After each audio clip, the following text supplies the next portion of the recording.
সবাই মিলে বলুন জয় জগন্নাথ। আমি এখন দাঁড়িয়ে আছি শ্রীরামপুরের সেই বিখ্যাত মাহেশের রথের সামনে। এই যে দেখতে পাচ্ছেন বিশাল বড় রথ। Hello friends, welcome back to my channel, welcome to a new vlog. আজকে আমরা চলে এসেছি কলকাতার কাছেই শ্রীরামপুরে মাহেশের জগন্নাথ দেবের মন্দিরে। তো এই মন্দিরে আসতে চাইলে শ্রীরামপুর বা রিষড়া স্টেশনে নেমে অটো বা টোটো করে খুব সহজেই চলে আসতে পারবেন। রিষড়া স্টেশন থেকে একটু কাছে হয়। এই সেই বিশ্ববিখ্যাত মাহেশের রথ, যা 12 চাকা বিশিষ্ট এবং 50 ফুট উচ্চতা। বিশাল বড় রথ এবং রথযাত্রার সময় দেশ বিদেশ থেকেও প্রচুর দর্শনার্থী এখানে এসে উপস্থিত হন। এই হচ্ছে জিটি রোড, আর সামনে দেখা যাচ্ছে বড় মাহেশের গেট। আর এখানে আপনারা অটো বা টোটো থেকে নেবে এই রাস্তা ধরে জাস্ট একটুখানি গেলেই ওই যে সামনে দেখা যাচ্ছে মাহেশের মন্দিরের গেট। এই মন্দিরে ঢোকার আগে জাস্ট পাশেই আপনারা দেখতে পাবেন শ্রীরামপুর পৌরসভার মায়ের সুস্বাস্থ্য কেন্দ্র।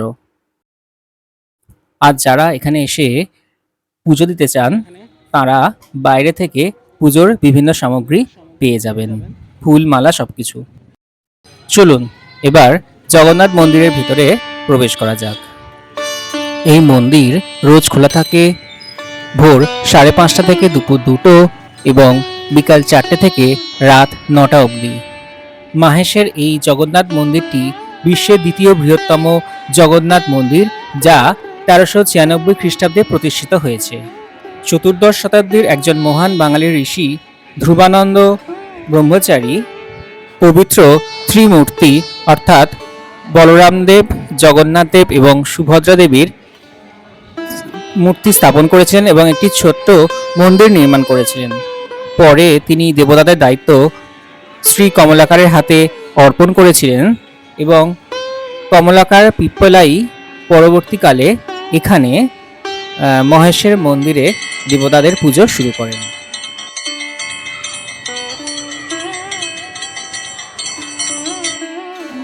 এখন আমরা দেখতে পাচ্ছি মাহেশের মন্দিরের গর্ভগৃহ। চলুন সবাই মিলে দর্শন করি এবং সবাই একসাথে বলুন জয় জগন্নাথ।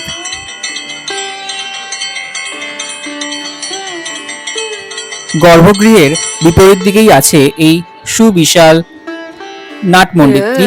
এখানে বসে আপনারা প্রার্থনা করতে পারবেন।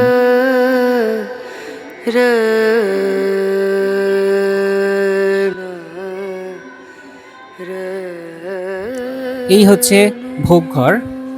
আপনারা কুপন কেটে দুপুরের ভোগ প্রসাদ গ্রহণ করতে পারেন। এখানে প্রত্যহ মঙ্গল আরতি হয় ভোর 4:30, স্নান এবং প্রার্থনা হয় সকাল 7টায়, বিশেষ পূজা এবং বল্লভোগ হয় সকাল 10টায়, অন্নভোগ হয় বেলা 12:30টায় এবং শীতল ভোগ হয় সন্ধে 6:30টায় এবং রাত 9টায় মন্দির বন্ধ হয়ে যায়। এই জগন্নাথ মন্দির 600 বছরেরও বেশি পুরনো।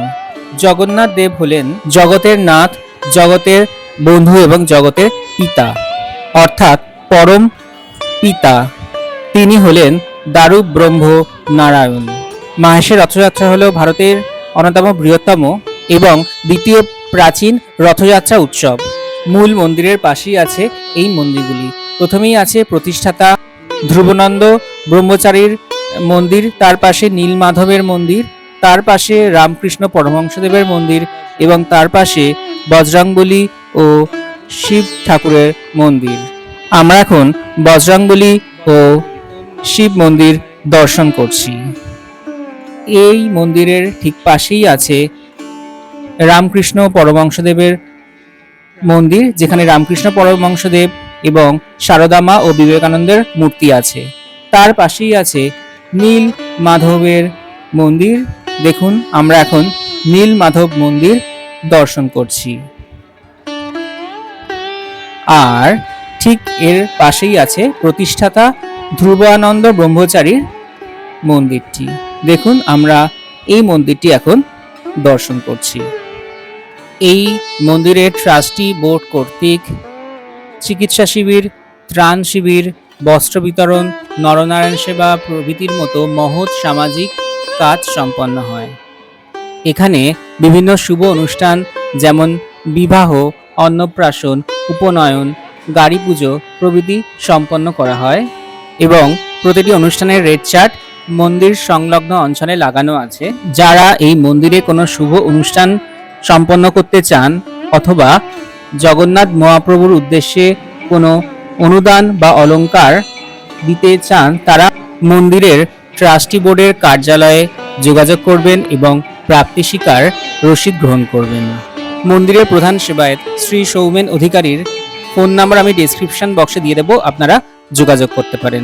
আজকের ভিডিওটা এখানেই শেষ করছি, দেখা হচ্ছে অন্য কোনো ভিডিওয়ে। যদি ভিডিওটি ভালো লাগা থাকে তাহলে অবশ্যই একটি লাইক করে দেবেন, আর আমার চ্যানেলে যারা নতুন এসেছেন তারা অবশ্যই সাবস্ক্রাইব করে দেবেন। ধন্যবাদ। জয় জগন্নাথ।